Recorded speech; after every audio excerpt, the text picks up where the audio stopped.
El tema se llama cuadrado latino. Esta es la antepenúltima clase. Nos queda esta y dos más.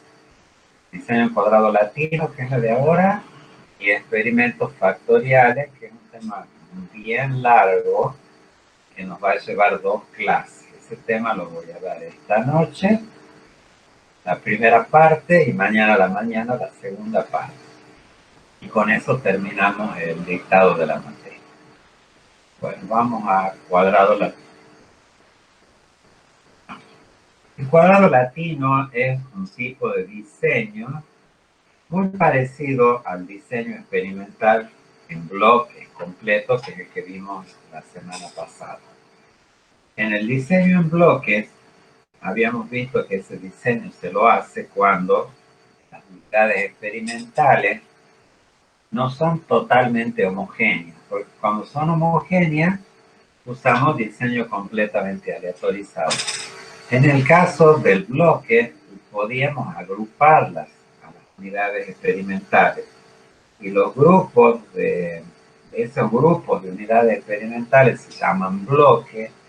Y la característica del diseño en bloque es que las unidades experimentales son homogéneas dentro del bloque, pero las unidades de un bloque con respecto a las de otro bloque son heterogéneas, porque hay ahí una fuente exógena de variabilidad que nosotros detectamos que existen en las unidades experimentales y estamos obligados a controlar para evitar que la variabilidad controlable se vaya al error experimental.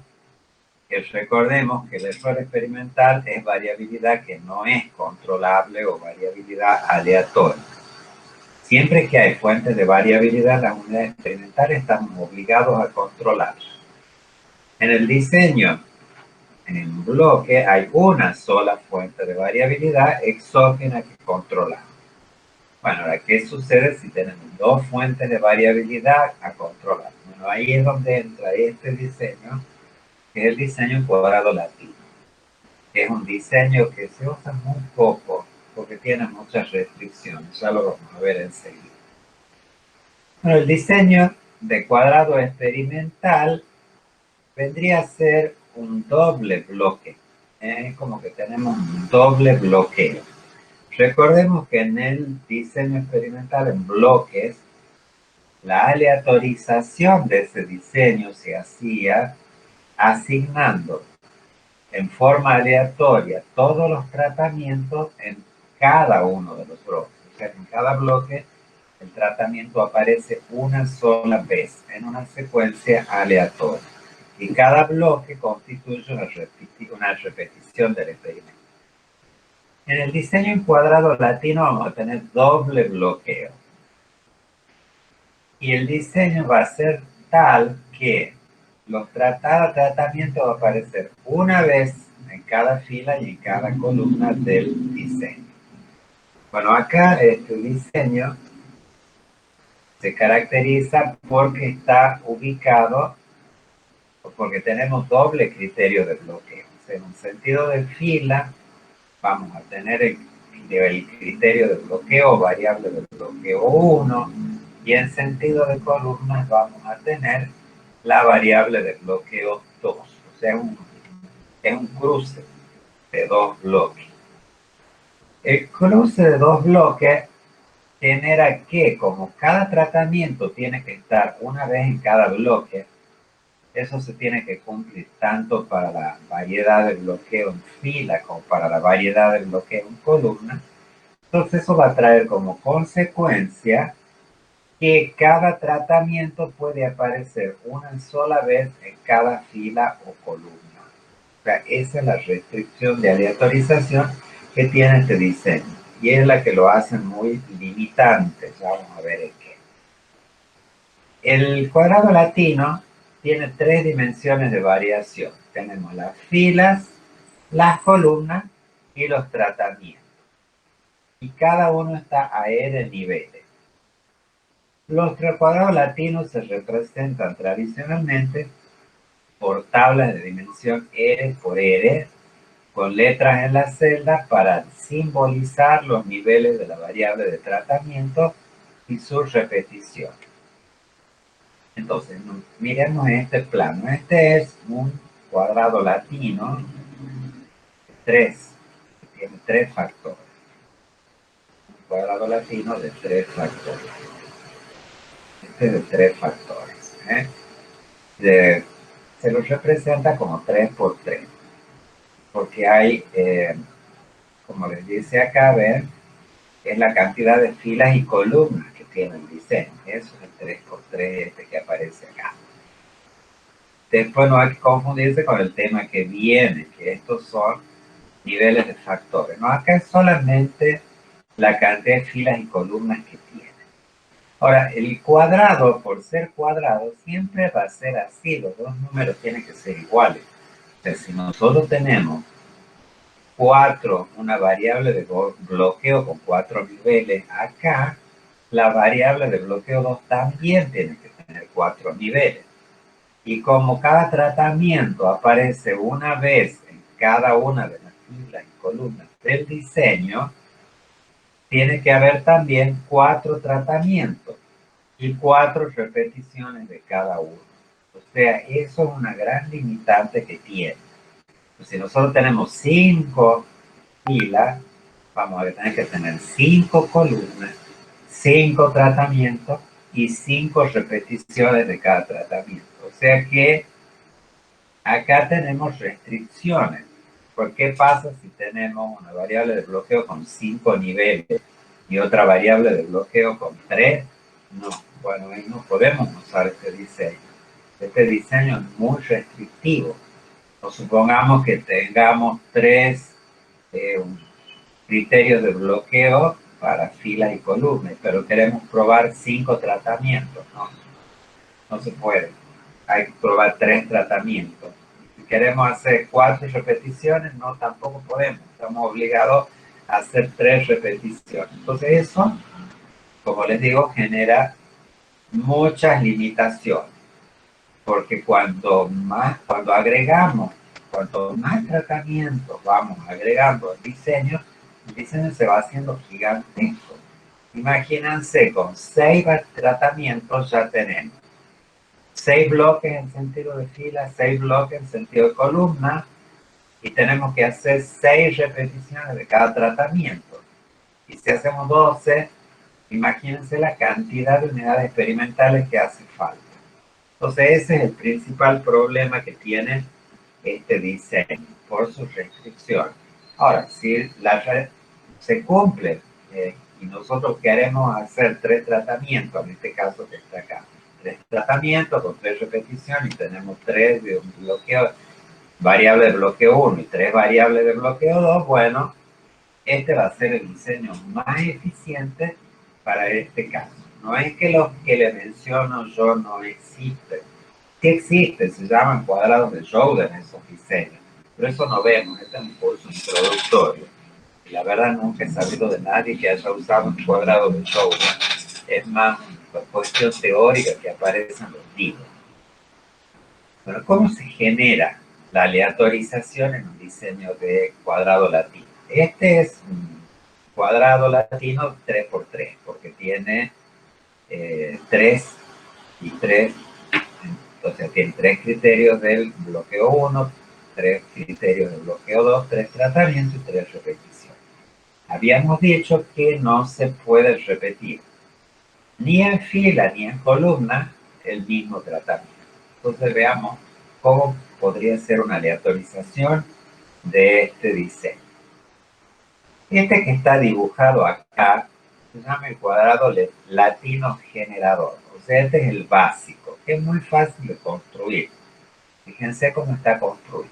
Nosotros ponemos A, B, C en la primera fila. En la segunda fila empezamos con el segundo de la primera, ven, va B, y seguimos la secuencia. B, C, A. Y en la tercera fila tomamos el segundo elemento y ponemos la tercera secuencia en la tercera fila. Entonces queda C, A, B.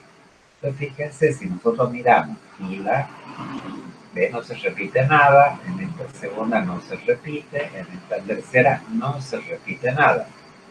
Si vemos en columna, no hay nada repetido, no hay nada repetido, no hay nada repetido.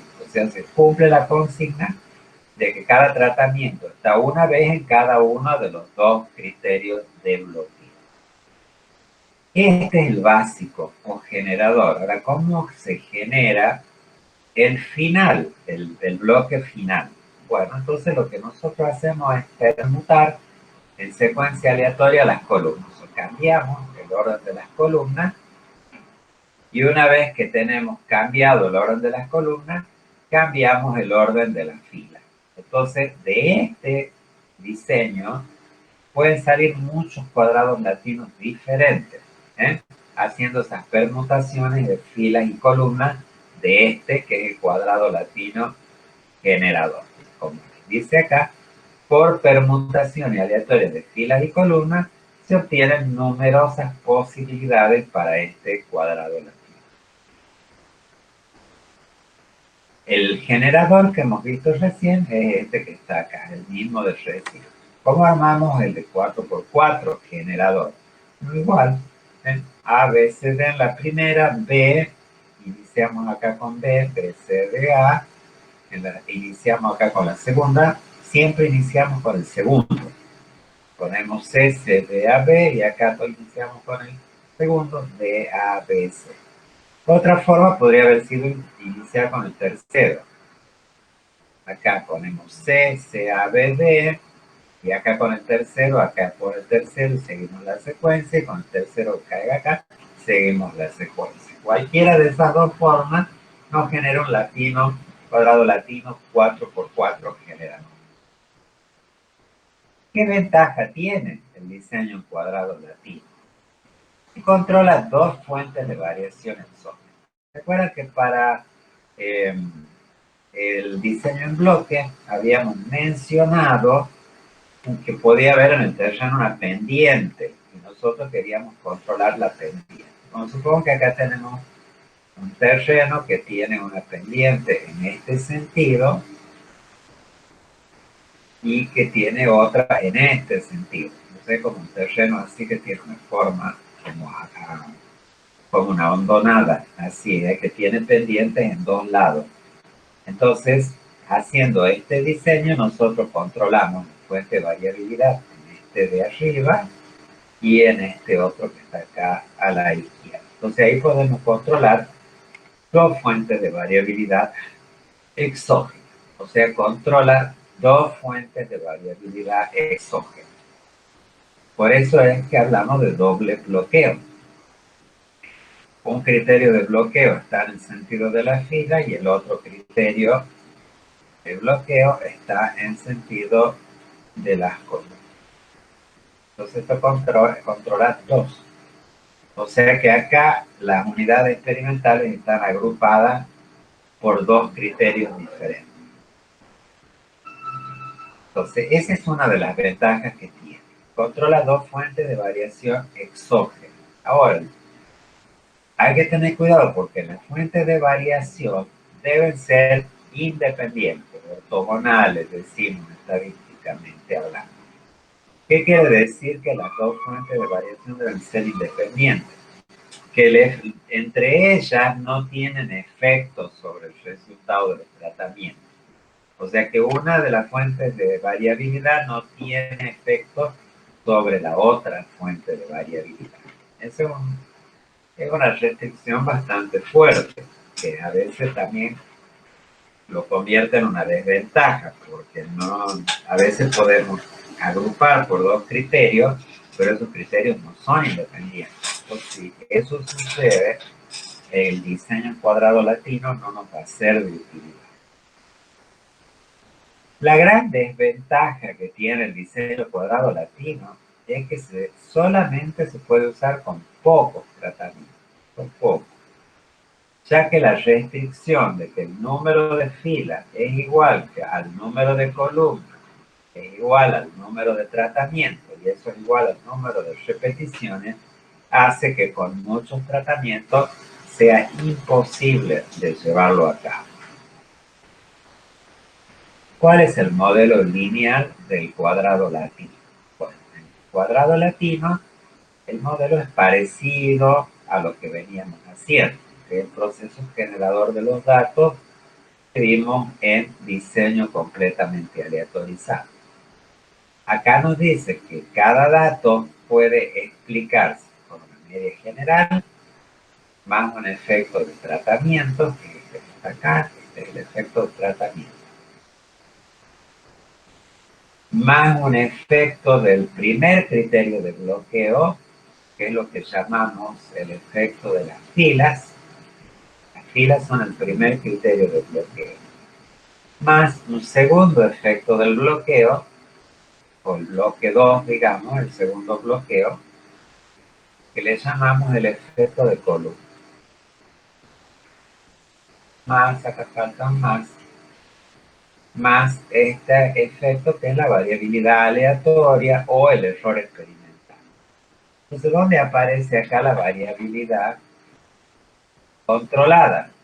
Bueno, aparece acá. ¿Ves? Estos dos términos que están acá, las rayas que se me ponen ahí,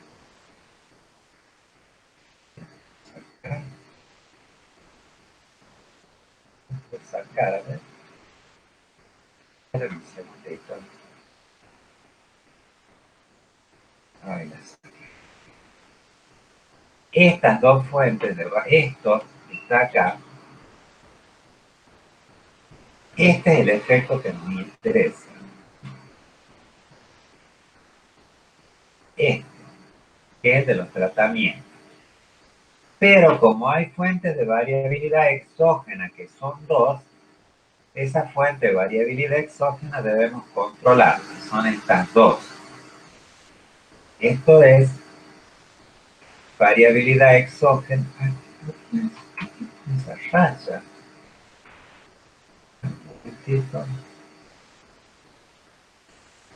No sé por qué pone esa raya. Ya lo voy a dejar así sin aproximar, llevarlo a pantalla completa.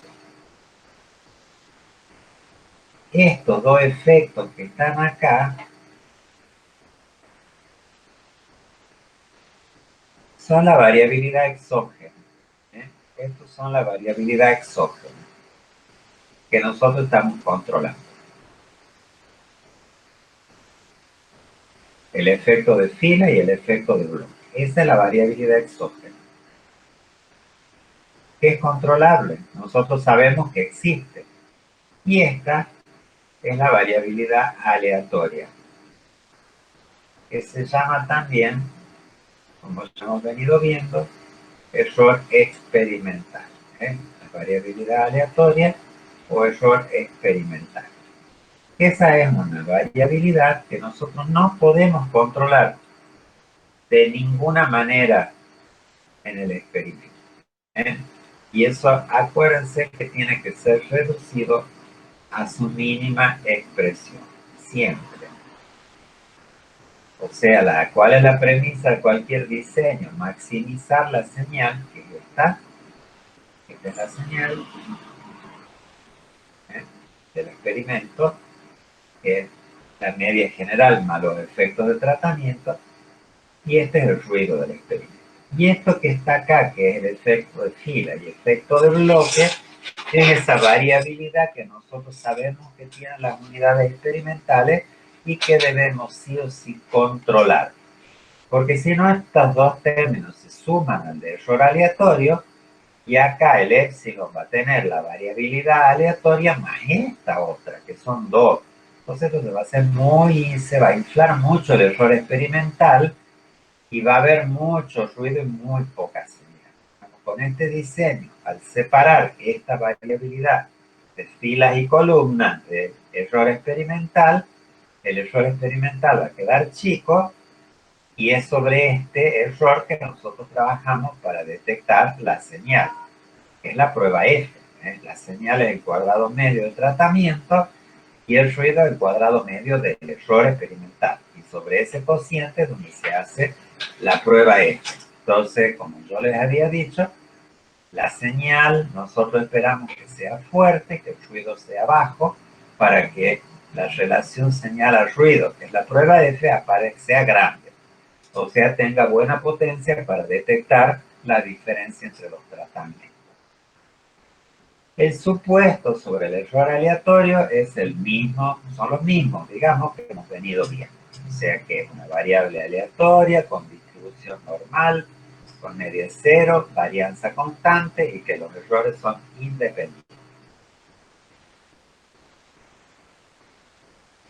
¿Cómo es la partición acá de los elementos? Teníamos la suma de cuadrados, la partición de la suma de cuadrados.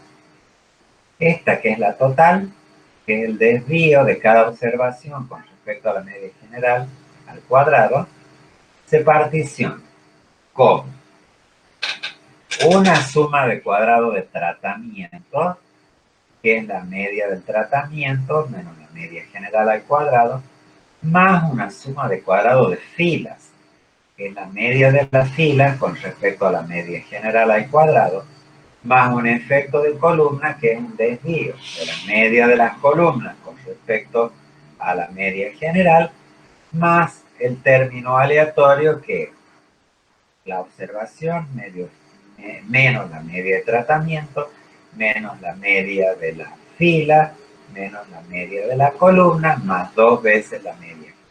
Así se calcula la suma de cuadrados del error. O sea que ahora la variabilidad total, o digamos la suma de cuadrados total, está particionada en un efecto de tratamiento, un efecto de fila, un efecto de columna y un efecto de error.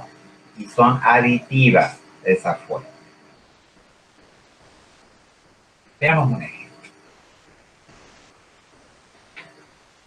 Que es el que está en la cartilla. Este es el ejemplo 1 de la cartilla de trabajo práctico. Acá lo vamos a resolver paso a paso, a mano y también con input, para que vean cómo se hace.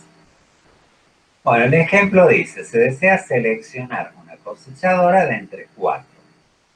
Estas ABCD son 4 marcas que ofrece el mercado para la cosecha de soja. Ahora vamos a ver cómo lo hacemos, porque necesitamos que las unidades experimentales sean homogéneas. Para evitar la variación propia del aprendizaje del maquinista en favor de alguna de las cosechadoras, se decidió emplear 4 maquinistas. Bueno, los maquinistas no todos tienen la misma habilidad conductiva de operar, operativa, digamos. Eso lo sabemos, porque hay una variabilidad propia de las personas. Entonces, cada maquinista, si nosotros queremos que no haya sesgo, va a tener que probar las 4 máquinas. O sea, cada maquinista, cada persona que va a operar la máquina, vendría a ser un bloque. Ese va a ser el criterio de bloqueo 1. Pero además el experimento hay que hacerlo en distintas jornadas de trabajo. Jornadas, algunas se van a cosechar a la mañana, otras al mediodía, a la media tarde, a la noche, en distintos momentos. ¿Por qué? Para permitir una mayor diversidad en las oportunidades de labor. Bueno, esos momentos hace que haya cierta variabilidad. ¿Por qué? Porque no es lo mismo cosechar húmeda la soja a la mañana que seca a la tarde, más seca a la media tarde y a la noche que hay rocío. Bueno, entonces eso cambia las condiciones. Entonces, como son distintas las condiciones en las distintas jornadas o momentos del día en que se hace el trabajo, ahí hay otra fuente de variabilidad que nosotros sabemos que existe y que no podemos dejar librada a variabilidad aleatoria, porque no es variabilidad aleatoria. Entonces la jornada va a ser el segundo criterio de bloqueo. Entonces vamos a tener el maquinista, que es el primer criterio de bloqueo, o el maquinista van a ser las filas del diseño. Y las jornadas es el segundo criterio de bloqueo y va a ser el efecto columna. Entonces, para hacer este cuadrado latino hemos elegido este diseño. Fíjense, tenemos BCDA, CDAB, DABC, ABCD. ¿Ven? Quiere decir que no se repite ninguno de los tratamientos ni en filas ni columnas. La cuadrícula esta que hemos venido viendo hasta ahora nos da la noción de cómo tenemos que hacer los tratamientos, asignar, pero no imaginen la cuadrícula en el campo. La cuadrícula en el campo vendrías con parcelas, con plantas, solamente la van a ver cuando hagan un experimento de ese tipo, o sea, con plantas y en el campo. Ahí sí lo van a ver, la van a ver a la cuadrícula esta. Pero en este caso, de los auxiliarios, no existe la cuadrícula. Nosotros sí, cuando lo diseñamos, ponemos para saber cómo va. ¿Qué nos dice esa cuadrícula?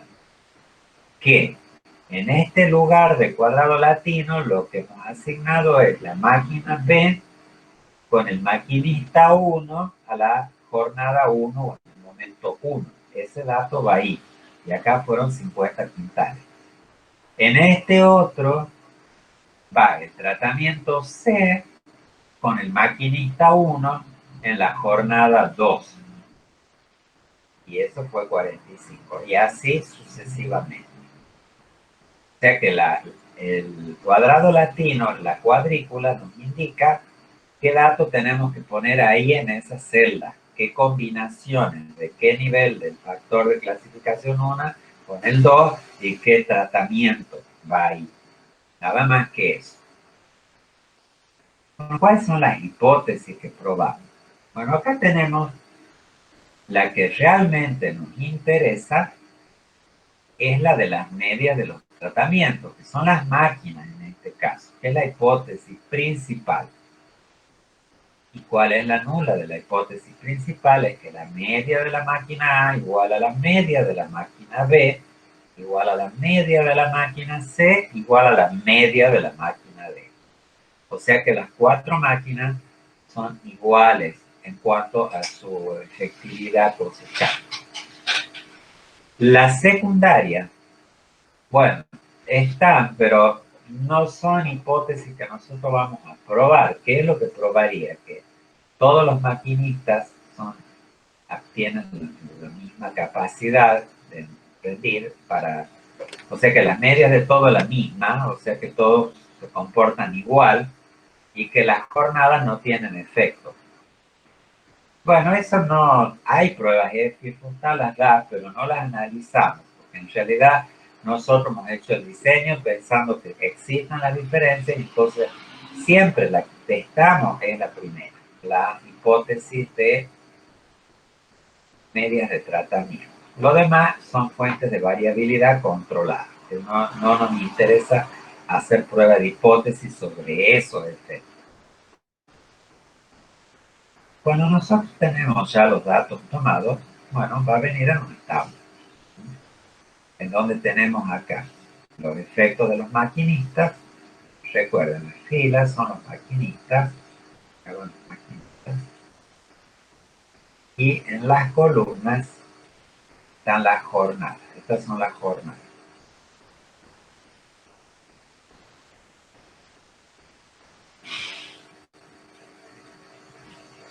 Y tenemos ubicado así. Esto es el valor del maquinista 1 en la jornada 1. Este es el maquinista 1 en la jornada 2, el maquinista 1 en la jornada 3 y así sucesivamente. Lo primero que hay que hacer cuando comenzamos a hacer los cálculos para un cuadrado latino es obtener los totales de las filas, los totales de las columnas y el total general. El total de las filas se representa como I.J. ¿Ven? Cuando la J indica la fila. La columna se representa como K. Y estos son los totales. Hay que sacar totales en fila, totales en columna. Y este es el I. O sea, el total general. Pero acá nos falta otro total, que acá no aparece en esta tabla, que es el que se representa como I sub I punto. Y este es el que más nos interesa, nuestro interés primario está en eso, que es el total de los tratamientos. Entonces, eso es lo que está ubicado acá. ¿Qué tenemos que hacer? No, tenemos que ir a nuestro diseño y para sacar los totales de tratamiento tenemos que sumar todas las A,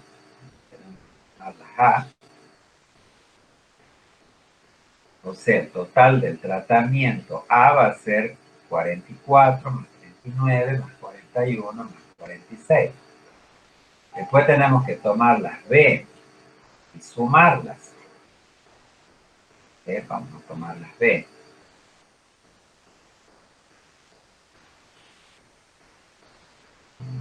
Entonces, ve, las B va a ser, total de B va a ser 50 más 46 más 45 más 47.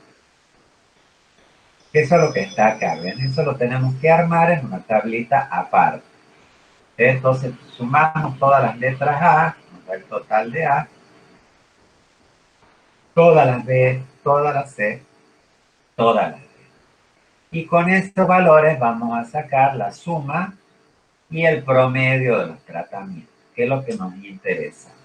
No nos interesa sacar promedio de filas y columnas, porque no lo vamos a usar para nada.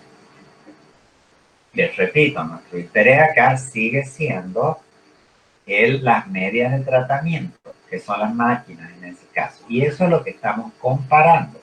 Ya después que hagamos la tabla de análisis de varianza, si nos da significativa la prueba F con las medias de las máquinas, es que vamos a hacer una prueba de comparación de medias para ver cuál o cuáles de las máquinas son mejores que las otras.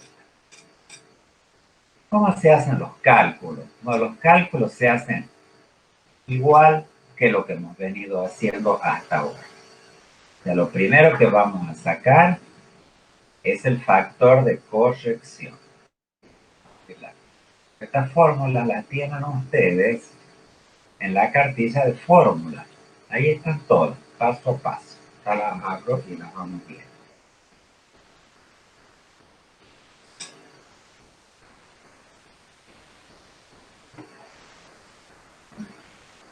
Fíjense, acá está para cuadrado latino. ¿Ves? Diseño en cuadrado latino. Acá nos dice, primero lo que calculamos es el factor de corrección. ¿Y eso qué? Es el total general al cuadrado sobre R cuadrado. R es el número de repetición. En los otros era R por T, en los que hemos visto, porque no son iguales la cantidad de filas y columnas que tiene la tabla de datos. Como acá tiene la misma cantidad de filas que de columnas, es R por R. Bueno, como el mismo número siempre es el mismo, queda R cuadrado ahí en el denominador. Entonces, el total general, ¿sí?, que está acá, es el 694, este que está aquí. Es una vez que hacemos la suma de las filas, la suma de las columnas, sumamos las filas o los totales de columnas y nos da el general. Recuerden que para verificar si los cálculos manuales están bien hechos, la suma de todos estos de acá, si sumamos así, nos tiene que dar exactamente el mismo número. Si no da, es porque algún cálculo está mal hecho en algún lado por acá. Bueno, entonces, voy a... Entonces, 694 al cuadrado dividido en 4 al cuadrado. ¿Por qué 4 al cuadrado? Porque tenemos un diseño con 4 filas, 4 columnas y 4 por 4. Hay 16 datos dentro de la tabla. Eso es lo que está indicando ese denominador. La cantidad de datos que tiene el experimento. En este caso, 4 por 4 o 4 al cuadrado. Mismo decir 4 cuadrados. ¿Qué dice acá la cuarta? No, acá para el cuadrado hay un error ahí. Es 16 el número que va hasta abajo. Entonces, 694 al cuadrado dividido 16. Está eso. Bueno, ahora hacemos la suma de cuadrados total, que es igual que como hemos venido haciendo hasta ahora. La suma de cuadrados total es tomar cada uno de los valores de la tabla de datos, en este sector de la tabla, donde están los datos, los elevamos al cuadrado a todos y una vez que están elevados al cuadrado, los sumamos. ¿Ven? 50 al cuadrado, más 45 al cuadrado, más 40 al cuadrado, más 46 al cuadrado, hasta el último, que es lo que está acá. Y le restamos el factor de corrección. Vuelvo a recalcar, ninguna de estas cantidades pueden ser negativas. Nunca negativas. Si les dan negativas es porque los cálculos están mal. No es porque los datos que les estamos dando mal. Ya les comenté en las clases pasadas que siempre, ¿no? Aunque en la teoría les decimos, nunca da negativo. Si les llega a dar negativo, ustedes están haciendo malos cálculos en los parciales presenciales. Nunca falta quien levanta la mano y dice, los datos que nos dan ustedes están mal, da negativa la suma de cuadrados. No, todavía que volví a decirlo, no, los datos no están mal, usted está haciendo mal los cálculos. Bueno, acuérdense de eso, porque no, en el parcial no va a haber nadie que se lo diga. Usted tiene que saber, me dio negativo, estoy haciendo mal, así de simple. Tengo que saber qué es lo que estoy haciendo mal. Bueno. Después, para la suma de cuadrado de tratamiento, ¿cómo procedo? Igual que antes, va a ser la suma de los totales de tratamiento al cuadrado.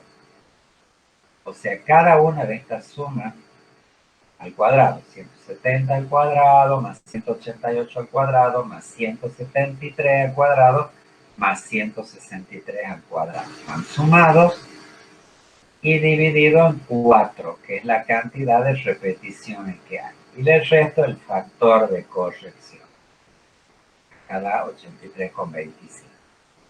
Con las filas y columnas procedemos de la misma manera, pero con esta otra tabla donde tenemos los totales de filas y columnas. Entonces va a ser para la fila, cada uno de estos totales al cuadrado sumado y dividido en 4, menos el factor de corrección, y para las columnas va a ser cada uno de estos totales elevado al cuadrado sumado dividido en 4 menos el factor de corrección. ¿Qué es lo que está acá? Acá sumamos totales de las filas al cuadrado y acá en columna la suma de los totales de la columna. Disculpen. Menos el factor de corrección.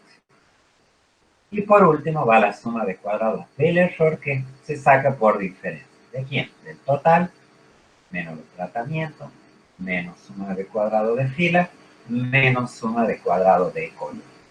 En acá, cuando restamos para el error, estamos descontando esa variabilidad no controlada, porque si nosotros no hiciéramos ese control, vamos a restar sumablemente suma de cuadrado total menos tratamiento. Y estos dos términos van a aparecer sumados al error aleatorio, o sea, va a ser este 8 más el 38,25 más el 20,25. Eso si hacemos mal el diseño. Entonces el error experimental de 0,8 va a pasar a ver, estos 20, 50, más o menos a 63, 64. De 8 se va a ir a 63 o 64, lo cual le va a hacer perder terriblemente la potencia a la prueba F para detectar. Entonces, por eso es que hemos separado acá la variabilidad de operario y de jornada para que no engrose el error experimental. En este caso quedó este 8, que eso es error o variabilidad pura o no controlada. Bueno, con eso armamos una tabla de análisis de la variable. Vamos a ver en el cuaderno de fórmulas cómo sacamos los grados de libertad. Los grados de libertad totales es R cuadrado menos 1. O sea, el total de datos que tiene la tabla, que en este caso son 16, porque 4 operarios, 4 columnas, 4 por 4, 16. Hay 16 datos. O sea que esto va a ser 16 menos 1. Para el tratamiento es el número de repeticiones menos 1. Para fila también es el número de repeticiones menos 1. Y para columna también es repetición menos 1. Y esto es así porque el diseño es cuadrado. hay el mismo número de cantidad de filas, que de columnas, que de tratamiento, que de repetición. Entonces, por eso queda todo así, R-1, R-1, R-1. Y los del error salen por diferencia. Entonces, tenemos, para máquina son 4 menos 1, 3. Jornada son 4 menos 1, 3. Los maquinistas, 4 menos 1, 3. Total, r cuadrado menos 1, 16 menos 1, 15. Y este 6 sale por diferencia de 15 menos 3 menos 3 menos 3. Para de todos estos efectos, ¿cuál es el que nos interesa? A ver, alumnos. La máquina, la jornada, el maquinista. ¿Cuál es el que nos interesa realmente a nosotros todos eso? La máquina. Exacto, acá la línea 1 de la tabla. Máquina. Estos son fuentes de variabilidad controladas en el experimento y esta es variabilidad pura. O sea que lo que nos interesa es probar la prueba F de las máquinas. Aquí es la que nos interesa. Esta sale. Si ustedes hacen cálculos a mano, a esta prueba F no necesitan calcular. La de las máquinas sí, pero en total les va a tirar las tres. Pero nosotros solo vamos a interpretar la que corresponde a los tratamientos del experimento, que en este caso son las máquinas. Bueno, da 2081. ¿Cómo se calcula? Bueno, igual que lo que hemos visto hasta ahora. Es el cuadrado medio del tratamiento dividido en los grados de libertad de tratamiento. Y este cuadrado medio, ¿de dónde salió? Es la suma de cuadrados de los tratamientos, que es esta, dividida en estos grados de libertad. Y la prueba es como igual que antes. Es el cuadrado medio de los tratamientos dividido en el cuadrado medio del error. Y eso es lo que da 2081. O sea, no le van a errar, es básicamente lo mismo que antes. Bueno, si lo hacemos a mano, lo que nos faltaría es la prueba F. ¿Cuánto vale el F para cada uno? Acá está el p-valor. Esto está sacado directamente de una salida de InfoStat, pero vamos a buscar el F de 005 a ver cuánto nos da ese F. ¿Con cuántos grados de libertad vamos a entrar en las columnas de la tabla F? A ver, alumnos, esto lo venimos viendo por tercera vez. ¿Cuántos grados de libertad para entrar por las columnas?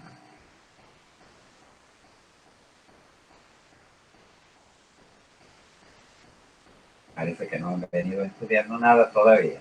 Son los grados de libertad de los tratamientos. 3. 3, profe. Claro, y en No las podía filas, bloquear. bueno. Y para las filas de la tabla F, Y también. no, porque acordate que por las filas siempre entramos por el error. ¿eh? Ah, bien. O Sí, sea, sí, van a sí. ser 6 grados. 6 Sí. grados. O sea, vamos a entrar con 3 en la columna, que es son los grados de libertad de tratamiento, y en la fila siempre con el error. En cualquier diseño experimental que usamos, siempre por la fila se va con los grados de libertad del error experimental. Siempre. Bueno, entonces vamos a la fórmula de tabla, cuadernillo de tablas. Vamos a la prueba de tabla F. Entonces la F para 005 entramos por 3.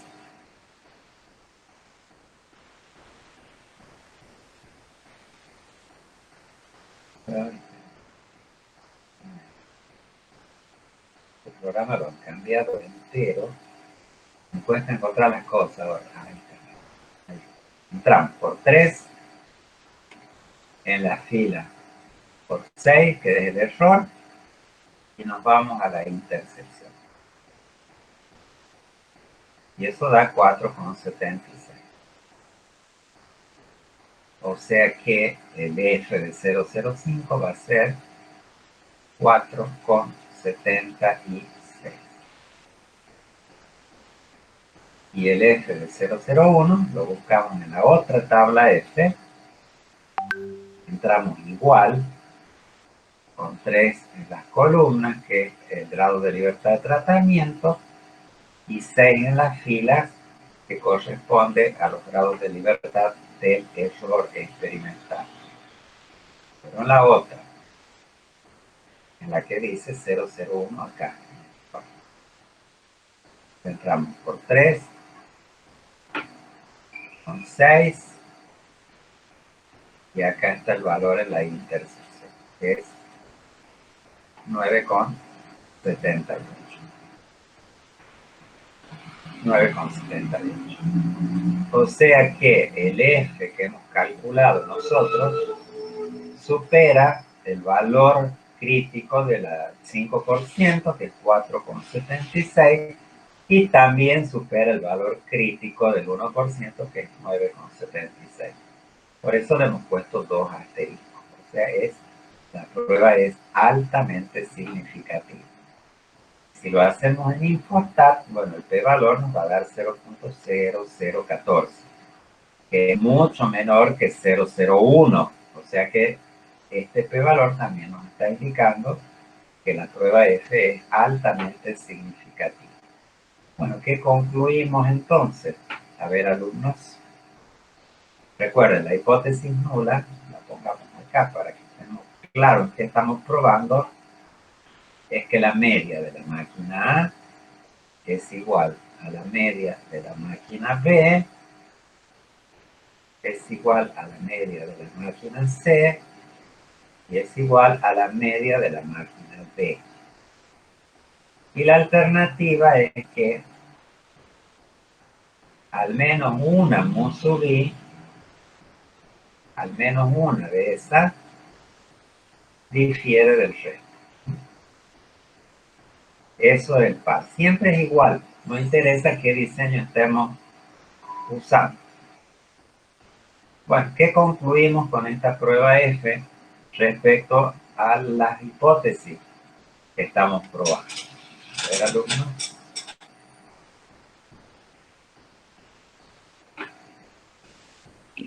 Se rechaza la hipótesis H0. Exactamente, se rechaza la hipótesis O nula. sea que las medias, Al menos una es sí, distinta, difiere de es las demás. distinta.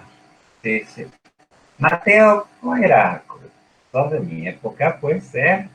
Sí, claro, Osvaldo. Para el novio de vos. No sé después qué pasó con la visita de ustedes, de la Claudia Díaz, ¿no es cierto? Y tenemos cuatro productos, Ah, bien, siguen 4 varones. casados. Pues yo sí ya después no los vi nunca más, así que no supe nada más de su existencia. Siguen juntos, entonces, qué bueno. Me alegro. No, no juntos, pero sí vinculados. Ah, bueno, ya está, ya entendí. Sí, sí. Bueno, listo. ¿Y vos No, cómo andás, Mateo? bien, espectacular. ¿No eras ingeniero vos? Claro, yo soy ingeniero civil. Ah, y ahora estás estudiando Civil, agronomía. bueno, la pandemia se ve que me agarró por acá. Bueno, está bueno, me alegro En vez de mucho. quedar tranquilo ya, me puse a estudiar. Bueno, me alegro tenerte por acá, Mateo. Gracias, gracias, Bueno, Osvaldo. bueno. Bueno, entonces, como nos dijo ahí el compañero, rechazo la nula y concluyo que al menos una de esas medias difiere del resto. En el parcial, chicos, si ustedes pueden y quieren, pueden resolver los ejercicios en Infostat y después transcribir los valores a la tabla que le pongamos en el parcial. No hay ningún problema, o lo hacen a mano, como ustedes quieran. Bueno, si hacemos la prueba de Tukey, esta está hecha con Infostat. Bueno, si la hacen a mano es igual que la que ya hemos visto. Por eso no me voy a detener a explicar cómo armamos la prueba de Tukey. Es ordenar las medias de menor a mayor, hacer la tabla, las diferencias, fijarnos si las diferencias superan o no. Es lo mismo. Bueno, en este caso, la prueba de Tukey hecha en Infostat nos dice que la diferencia mínima significativa es 2,82 o 2,83, digamos, redondeamos. ¿Qué quiere decir eso entonces? Que la diferencia entre las medias de dos máquinas, para considerarla que hay diferencia, estadística, como se dice, tiene que superar el valor 2,83. Entonces, a ver, si comparamos B con A, este es 40,75, esta otra es 42,25. Esa diferencia, ¿cuánto da? 42,5 menos 40,75. A ver, hagan la resta ahí.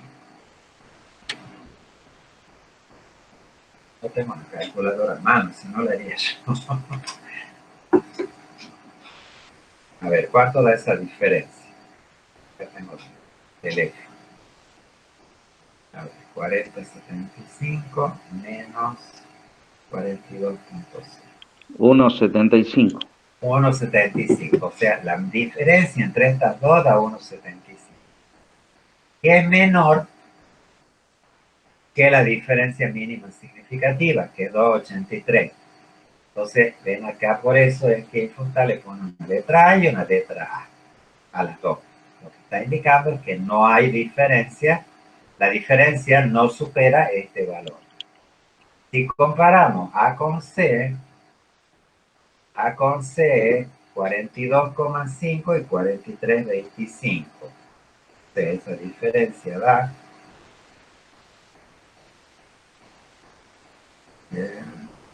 0,75. en 0,75. Entonces, ven, no, tampoco nos dice que no supera la diferencia significativa, entonces le he puesto A y A. Y ahora, si yo hago 43,25 menos 43,7, que es para comparar C con B, esa diferencia obviamente va a superar ese valor, ¿eh? Sí, da 3,75. Claro, 3,75, ¿ves? Lo supera. Entonces ahí le ha puesto B. Ahora, si nosotros hacemos 47 menos 42,5, que es B con A, también supera. Y 47 menos 40,75 también supera. Entonces, por eso le he puesto la B ahí. Entonces, quiere decir que la máquina B, que es la que tiene la B acá, esto es por pura coincidencia que coincidan las letras, ¿no? Es distinta estadísticamente de las otras tres. Por eso a estas tres le he puesto una letra A. O sea, estas tres son, aunque acá hay ya una leve diferencia entre las medias, lo que el análisis nos está mostrando es que esa diferencia es una diferencia que se debe al azar, no es una diferencia real, porque no supera este valor. Para que nosotros digamos que hay una diferencia real entre los tratamientos, tiene que superar el 2,83. Y la única media que supera ese valor, o sea, la única que nos da evidencia de que hay una diferencia real con respecto a la otra, es la máquina B. O sea que si tenemos que elegir una de las cuatro, la que elegiríamos es la B. Y las otras son iguales y rinden lo mismo. Bueno, esa sería la conclusión. Vamos a hacerlo en Infostat ahora. Vamos a ver cómo cargamos los datos en Infostat. Infostat acá, vamos a poner el cuadrado acá para ver cómo vamos a cargar este. Bueno, miren, tenemos que tener acá tres columnas. Una que indica el criterio de bloqueo 1, que son los maquinistas. Otra que indica el criterio 2, que es la jornada. Una tercera columna que indique la máquina. Y la cuarta, que es la que va a indicar el valor de rendimiento de cosecha de la máquina. Entonces, ¿cómo cargamos esto? Fíjense, el 50, primero que está acá, es el maquinista 1, que está acá, en la jornada 1, y corresponde a tratamiento B. Entonces, ven, maquinista 1, fila, jornada 1, columna, máquina B, tratamiento, valor 50. Después ponemos el segundo, maquinista 1, en la jornada 2 y máquina C. Fila 1, columna 2, tratamiento C, valor medido 45. Y así sucesivamente llenamos la tabla completa, indicando bien de dónde sale cada dato, de qué fila que es la columna 1, de qué columna, que es la columna 2, y de qué tratamiento, bueno, que eso va a ir mezclado ahí adentro, hay que ir identificando. Y por último, el dato, de dónde viene. ¿Cómo armamos la tabla? Bueno, vamos a análisis de la varianza. Y ahí vamos a poner como variable respuesta la cosecha. Como criterio de clasificación vamos a poner las tres columnas. El maquinista, la jornada y la máquina. Ahí en criterios de clasificación. Vamos a aceptar. Y acá van a aparecer, ve lo que aparece acá, en esto donde dice especificación de los términos del modelo, son las fuentes de variación esas que van en la primera columna de la tabla de análisis de la varianza. La que no está es la del error experimental, porque esa va siempre por defecto, la va a hacer importar. Entonces no hay que aclararle nada con respecto a eso. Para las comparaciones le pedimos que haga Tukey, marcamos acá Tukey o Duncan, ya sea cuál la que queremos hacer, pero acá nos va a decir mostrar medias según cuál criterio, el maquinista, la jornada o la máquina. Recién hemos visto que lo que a nosotros nos interesa trabajar son las medias de las máquinas. Sobre eso hemos hecho la hipótesis nula. O sea, acá tildamos sobre cuál columna es que estamos trabajando la hipótesis nula. En este caso son las máquinas, que son los tratamientos. Vamos a aceptar. Y acá está la salida de Infotal. Siempre les va a dar este cartel ahí que dice datos desbalanceados, no le hagan caso a eso. Con el cuadrado latino siempre sale eso. Siempre. Así que no le hagan caso a esa cosa. Nos da el coeficiente de variación acá. Esto de R cuadrado no los miren. En análisis de varianza no hay que mirar los R cuadrados porque esos se usan para ver el ajuste de las regresiones, no para el análisis de varianza. Pero el coeficiente de variación sí. Este 2,66, bueno.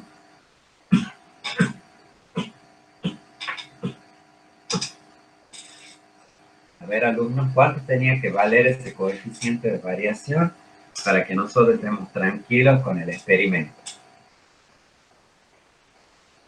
Menor que qué valor tiene que ser. Menor que 15. Tiene que ser menor que 15. Esto es la precisión del experimento. Si es menor que 15, está bien. Cuanto menor es, mejor. Bueno, este es muy chiquito, 2,66 en relación al 15, sí tenemos bien. Y del análisis de varianza, la línea que nos interesa es esta. Perdón, esta. Máquina. Esta que aparece acá. Máquina. Es 20,81 el F. Y es altamente significativo, porque es menor que el 0,05 y también menor que el 0,01. Y ahí está la tabla de Tukey, que es la misma que les expliqué recién. Podemos graficar eso para ver cómo se mueven las medias. Entonces vamos a hacer un gráfico del punto, que es un gráfico de las medias.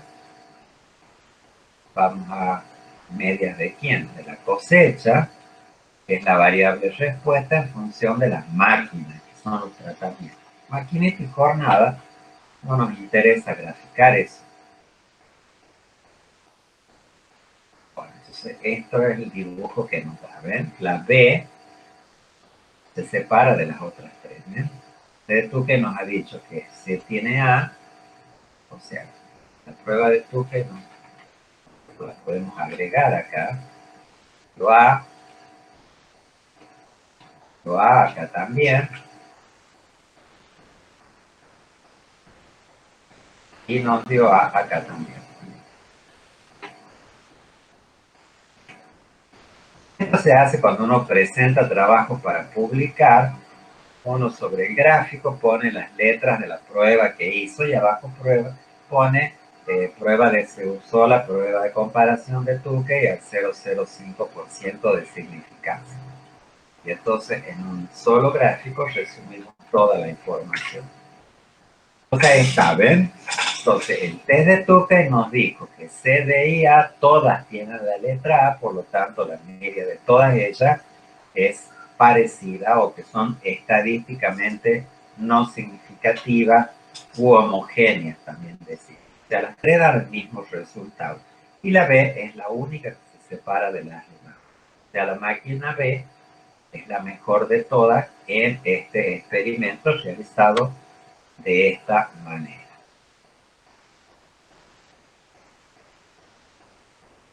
Bueno, con eso terminamos el tema de cuadrado latino, gente. En la cartilla de práctica ustedes tienen este mismo ejercicio resuelto y hay otro más resuelto también. Todos se hacen exactamente igual. Cuando ustedes estudien, les sugiero que hagan alguno a mano para entender bien cómo se hace y que el resto lo hagan directamente en Infostat. Interpreten ahí todo lo demás, como sale la tabla, el test de Tukey y todo eso. Porque va a haber salidas de Infostat en el parcial. O también va a haber que hagan los cálculos, pero lleva mucho tiempo. Si ustedes lo hacen directamente en Infostat, lo van a hacer mucho más rápido.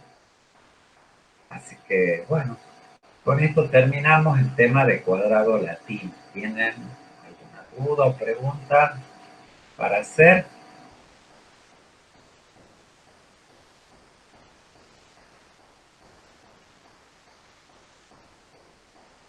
No, profe, está claro.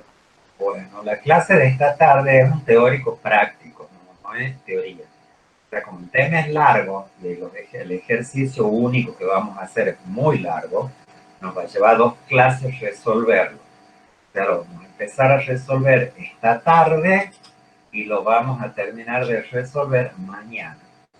Y con eso terminamos la materia.